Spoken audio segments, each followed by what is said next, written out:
Então, continuando aqui com a prática, utilizando a API JAX-B, tá? Vamos agora criar um arquivo XML utilizando esta API. Tá.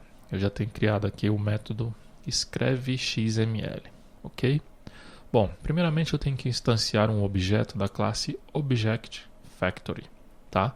Lembrando que essa classe foi uma das classes que nós geramos lá pelo utilitário XJC, ok?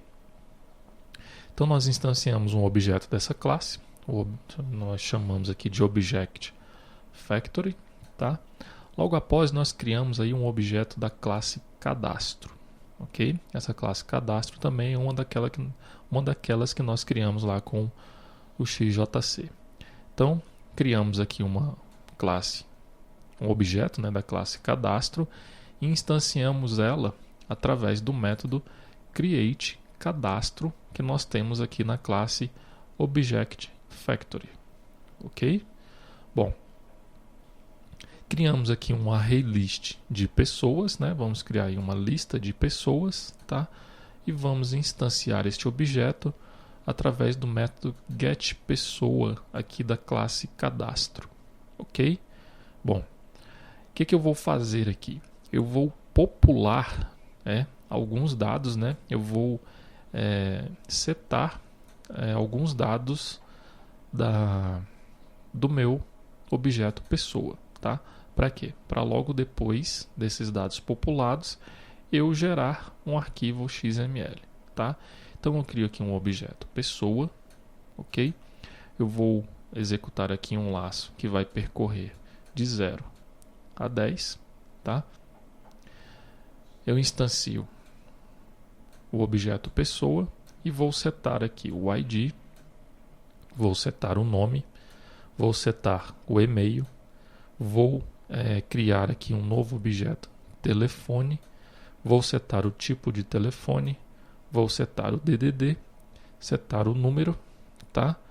E setar o telefone da pessoa, ok? Ficou faltando aqui setar o código do país.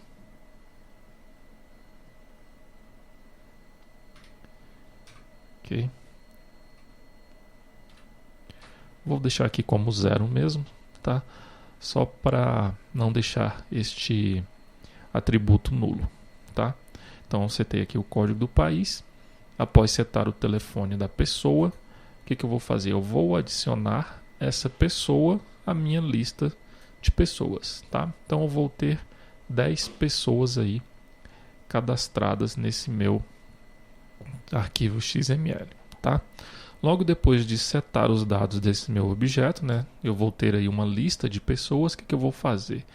Da mesma forma que nós fizemos lá para ler, eu tenho que criar aqui um objeto da classe JAX-B_context, tá? E vou instanciá-lo aqui com o método newInstance, tá? E passo aqui como parâmetro o pacote onde estão localizadas as classes que eu criei lá com o utilitário XJC, tá? Eu crio um objeto aqui da classe Marshaller, tá? Lembrando que essa classe ela está no pacote javax.xml.bind, ok? Instancio este objeto através aqui do método createMarshaller da minha classe JAX-B_context, ok? Bom, aqui eu setei uma propriedade desse Marshaller. Qual foi essa propriedade? A propriedade JAX-B_formatted_output, tá? Eu setei essa propriedade como verdadeiro.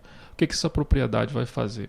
Ela vai criar o arquivo XML identado, ok?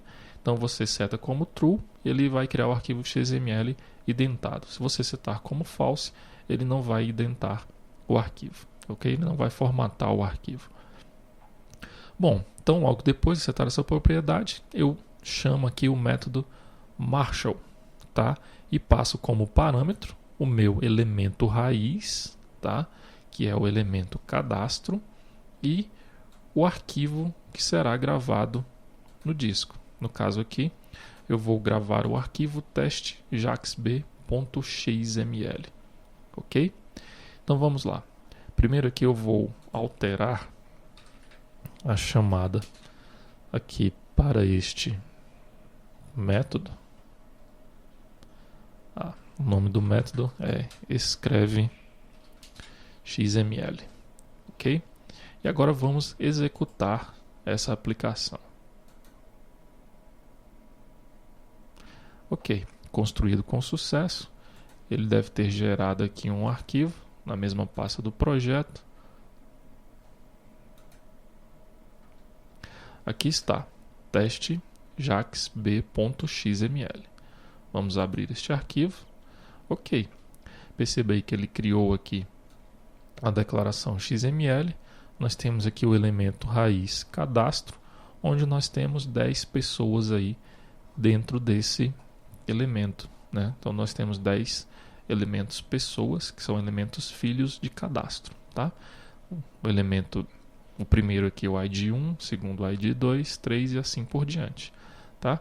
Perceba aí que nós setamos o elemento nome, e-mail, telefone, código do país, DDD, número, ok? Bom, dessa forma aí nós vimos como criar um arquivo XML utilizando a API JAXB, tá? Agora nós vamos ver o seguinte, nós vamos ver como alterar. Nós vamos ver como alterar um arquivo XML, tá? Bom, eu já criei aqui o método altera XML, tá? Eu vou instanciar aqui um objeto da classe JaxBContext, ok? Através aqui do método newInstance, tá? O método estático newInstance da classe JaxBContext, e passar aqui como parâmetro o pacote onde estão as minhas classes lá, as classes que eu criei lá com o XJC, ok? Bom, esse procedimento que nós estamos fazendo aqui, ele é idêntico ao que nós fizemos lá quando nós lemos o arquivo XML, tá? O que eu vou fazer aqui então? Eu vou ler este arquivo XML, tá? Eu vou buscar os dados que estão dentro desse arquivo XML, vou mostrar para o usuário esses dados, ok? E vou fazer o seguinte, eu vou mostrar aqui os dados antes de serem alterados, tá? Vou setar aqui o nome de cada pessoa que estiver cadastrada dentro desse arquivo XML. Vou mudar o nome aí para t2ti.com, hífen, e o ID aqui, né? No caso vai ser o index aqui da variável i que nós estaremos aqui desse laço, ok? Então o que eu vou mudar aqui neste arquivo? O nome vai passar de nome 0 para t2ti.com 0. Aqui t2ti.com 1, ok? Então vamos lá, continuando aqui no código. Bom, esse código aqui que nós temos, nós já vimos lá na leitura do arquivo XML, né? Eu crio aqui um objeto cadastro, crio uma lista de pessoas, tá? Eu vou percorrer essa lista, vou mostrar o ID, o nome, o e-mail, o código do país, o DDD, o número, o tipo de telefone, e depois eu vou setar o nome dessa pessoa, ok? Após finalizar aqui este laço, eu vou criar aqui um outro objeto, no caso o objeto da classe Marshaller, ok? Esse procedimento nós fizemos aqui também quando nós criamos, né, um arquivo XML. Então, da mesma forma que eu criei um arquivo XML, eu vou realizar aqui, tá? Para alterar. O que eu vou fazer? Eu vou salvar esses dados, né? Os dados que foram alterados no mesmo arquivo que foi lido, tá? Ok? Então eu vou realizar aqui um Marshall, tá? Vou passar como parâmetro o elemento raiz cadastro, que esse elemento raiz cadastro nós já fizemos aqui umas alterações nas pessoas, né? Nos nomes das pessoas, e vou passar aqui como parâmetro o mesmo arquivo que foi lido lá no início, ok? Então vamos aqui apenas alterar a chamada aqui para esse método do construtor. Vamos chamar aí o método altera XML, ok? E vou aqui executar este arquivo. Bom, vocês percebam aí que aqui no console do NetBeans eu mostrei aqui os nomes, né, as pessoas que estavam cadastradas antes da alteração, ok? E a alteração eu já salvei lá no arquivo XML. Se eu abrir aqui esse arquivo XML novamente, bom, o Notepad++ ele já pergunta aqui se eu quero recarregar os dados. Eu vou clicar aqui em sim. Percebei que ele já atualizou aqui o arquivo para a gente, tá? Então ele alterou aí o nome dessas pessoas que estavam cadastradas aqui nesse arquivo XML, ok? Bom, então dessa forma aí nós vimos também como alterar os dados em um arquivo XML, ok? Nós lemos um arquivo, nós criamos um arquivo e também o alteramos utilizando aí a API JAX-B.